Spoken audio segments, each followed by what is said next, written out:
तो अब तक आपने सुना, वैशाली अपना घर छोड़कर अपने इष्ट महाकाल की नगरी उज्जैन के लिए निकल जाती है। उज्जैन जाते समय ट्रेन में उसे एक शिव नाम का लड़का मिलता है, जो उसे अपने बड़े भाई के लिए पसंद कर लेता है और उसे अपनी भाभी बनने के लिए बोलता है। तो अब सुनते हैं इस कहानी का भाग 4। वैशाली को लड़कियां पसंद है। बोलने पर शिव का दिल टूट जाता है। उसको वैशाली बहुत पसंद आई थी अपने भाई के लिए। एकदम सिंपल, सोबर, प्यारी, समझदार, किसी भी हालत में धैर्य रखने वाली। वरना जितना उसने सिर खाया वैशाली का, कोई और लड़की होती तो उसका तो सिर फोड़ देती या फिर पुलिस में कंप्लेन कर देती। पर जब वैशाली को लड़के ही नहीं पसंद है तो बेचारा बात कैसे आगे बढ़ाए। फिर कुछ देर और शांति बनी रही और उज्जैन आ गया। वैशाली ने अपना बैग लिया और शिव को थैंक यू बोल के उतर गई। वैशाली स्टेशन से बाहर आई और एक साइड में खड़ी हो गई और अपने टूटे फ़ोन को देखने लगी। वैशाली को नहीं पता था अब कहाँ जाएगी। फ़ोन भी टूट गया, वरना वो गूगल करके कोई गर्ल्स हॉस्टल ढूंढ लेती। ऊपर से अब सभी फ़ोन पे यूज़ करते हैं तो उसके पास कैश भी नाक के बराबर था। वैशाली सोच रही थी कि अब क्या करेगी। तभी शिव पीछे से आया और उसके कंधे पर मारते हुए बोला, और टीचर जी, अब किसकी क्लास लगाने की सोच रही हो। वैशाली शिव को देख के हैरानी से बोली, तुम भी यहीं उतरने वाले थे। शिव, उतरने वाला नहीं था, उतर चुका हूँ। तुम यहाँ खड़े रह के किसका इंतजार कर रही हो। वैशाली ने मासूम सा मुँह बना लिया और बोली, किसी का नहीं। शिव, तो फिर चलो बताओ तुम्हारा घर कहाँ है, मैं छोड़ देता हूँ तुमको। वैशाली, थैंक यू, मैं चली जाऊँगी। शिव मुँह बना के बोला, सही है यार, शादी के लिए भी मना कर दिया और अब लिफ्ट लेने से भी। दोस्त ही नहीं समझती हो तुम मुझे। वैशाली हल्का सा मुस्कुरा दी और बोली, तुम हर किसी से ऐसे ही फ्रैंक होकर बातें कर लेते हो या फिर मुझे अकेला देखकर मेरे साथ टाइम पास कर रहे हो। शिव अपना टैलेंट बताते हुए बोला, वैसे मैं बात तो दीवारों से भी कर लेता हूँ। वैशाली ने अपनी आंखें छोटी कर ली। शिव आगे बोला, अरे यार, दीवारों के भी कान होते हैं ना, तो वो भी मेरे बातें सुन ही सकती हैं। वैशाली ने मुस्कुरा के अपना सिर हिला दिया। फिर बोला, और तुमसे बात करने में मेरा स्वार्थ छुपा था, लेकिन तुमने मिट्टी डाल के कब्र भर दी। वैशाली फिर एक फीकी मुस्कान मुस्कुरा दी। शिव बोला, अब बाद में मुस्कुरा लेना, मेरी ओला वेट कर रही है, चलो तुमको भी छोड़ देता हूँ। वैशाली फिर मना करने लगी तो शिव बोला, यार तुम्हारे घर तक नहीं चलने वाला हूँ, जो तुम्हारा घर देख लूँगा।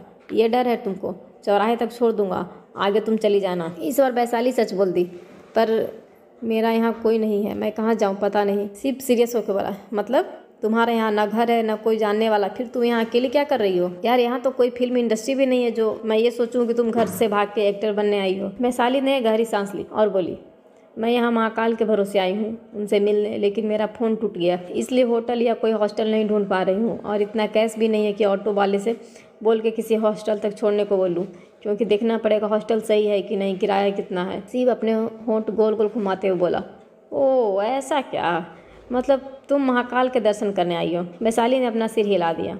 शिव फिर मुस्कुरा के बोला, तो ये तुम्हारा दोस्त है ना यार, तुम मेरे साथ मेरे घर चलो, ज़्यादा बड़ा घर नहीं है लेकिन तुमको अच्छा लगेगा, तुम जब तक चाहो वहाँ रह सकती हो। वैशाली तुरंत मना करते हुए बोली, सॉरी, मैं तुम्हारे घर नहीं चल सकती।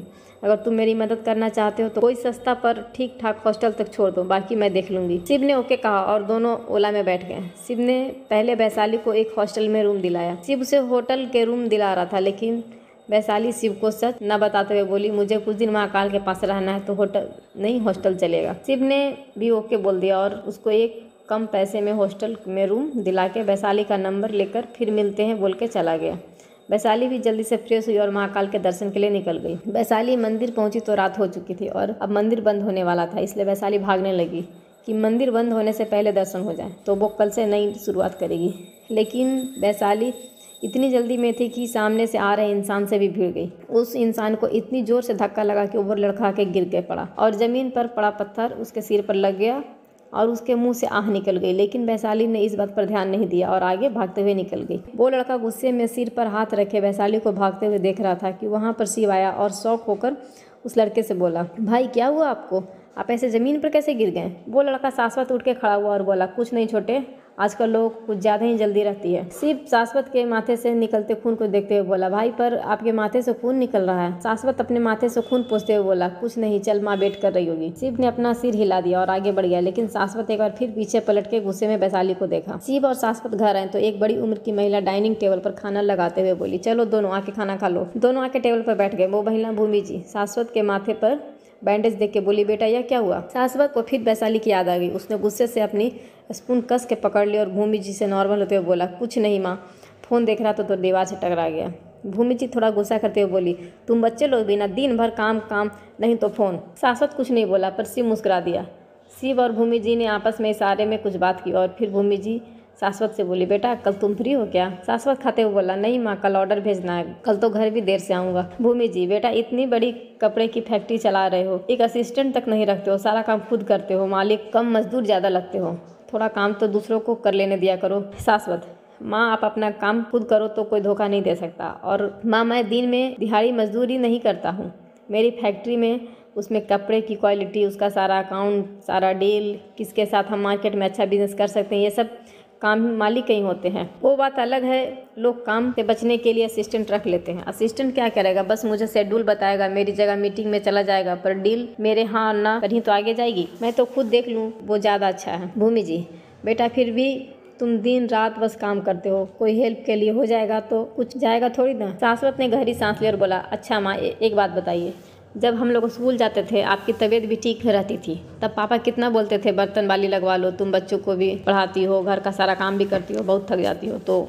आप क्या बोलती थी, अरे नहीं काम वाली अपने हिसाब से आएगी, अपने हिसाब से काम करेगी, उसका काम मुझे ठीक नहीं लगेगा, फिर दोबारा मुझे काम करना पड़ेगा, मैं ऐसे ही ठीक हूँ, अपने हिसाब से अपने तरीके से काम कर लेती हूँ, मुझे किसी का मुंह ताकने की ज़रूरत नहीं पड़ती। बर्तन वाली आएगी तब बर्तन धोएगी, या फिर घर में ज़्यादा गेस्ट आ गए तो बर्तन धोने में मुझे नानी याद आ जाएगी, क्योंकि आदत छूट चुकी होगी। भूमि जी शाश्वत को रोकते हुए बोली, ठीक है बेटा मैं समझ गई, पर तुमको भी एक बात बता दो, घर में तुम दोनों और तुम्हारे पापा थे हाथ बटाने को, पर इतनी बड़ी फैक्ट्री तुम अकेले नहीं संभाल सकते, अपने अंडर लोगों को रखना गलत नहीं है। मुश्किल से तुम 2 घंटे सोते हो, एक बार सुबह तुम्हारी शक्ल देख ली, फिर दूसरी सुबह, या कभी कभार जब ये सिर्फ छुट्टियों में आता है तो तब तुम रात में तुम्हारे दर्शन हो जाते हैं। बेटा अब उम्र हो गई है, मुझे अपने बच्चों का समय चाहिए। बोलते हुए भूमि जी का गला भर आया और वो दूसरे साइड मुंह घुमा के अपने आंसू पोंछने लगी। शाश्वत तुरंत उठ के उनके पास आया और बोला, माँ आई एम सॉरी, प्लीज़ आप रो मत, आज से मैं अपना पूरा टाइम आपको दूंगा, उसके लिए मुझे असिस्टेंट भी रखना पड़े तो रख लूँगा। भूमि जी शाश्वत के गले लगे और बोली, बेटा अब अकेलापन काटता है, जिम्मेदारियाँ थी सिर पर तो कभी अकेलापन महसूस नहीं हुआ, लेकिन अब उम्र के बोल लो या तुम दोनों बड़े हो गए हो, अपनी लाइफ में अपने तरीके से जी रहे हो, तो कोई टेंशन नहीं है, तो अकेलापन दम घुटने जैसा लगता है। शाश्वत, माँ आप ऐसे मत बोलो, अब से आपको कभी अकेला फील नहीं होगा। शिव उठ के दोनों के पास आ गया और शाश्वत से बोला, मतलब अब घर में भाभी आ जाएगी? शाश्वत की आंखें बड़ी हो गई, वो समझ गया ये दोनों उसको इमोशनल ब्लैकमेल करने की कोशिश कर रहे हैं। शाश्वत भूमि जी से दूर हुआ और उनको देखते हुए बोला, माँ ये सब। भूमि जी तुरंत बोली, बेटा ये सब कोई नाटक नहीं है, हम दोनों चाहते हैं कि तुम शादी कर लो, तुम्हारे लिए लड़की देखी है, अच्छे घर से पढ़ी लिखी है, तुम्हारा बिजनेस में भी हाथ बटा लेगी और घर भी संभाल लेगी, उसको तुम्हारी उम्र से कोई प्रॉब्लम नहीं है। प्लीज़ बेटा इस रिश्ते को ना मत करना, कल मैंने उसको घर बुला लिया है, एक बार तुम प्लीज़ उससे मिल लो, मुझे विश्वास है तुमको वो बहुत पसंद आएगी। क्या शाश्वत करेगा शादी के लिए हाँ, या इस लड़की को भी कर देगा रिजेक्ट? क्या होगा आगे जानने के लिए बने रहिए इस कहानी के साथ। और ये पार्ट पसंद आया हो तो कमेंट कीजिए और अगला पार्ट देखने के लिए वीडियो को लाइक करके और चैनल को सब्सक्राइब कर लीजिए। Thank you.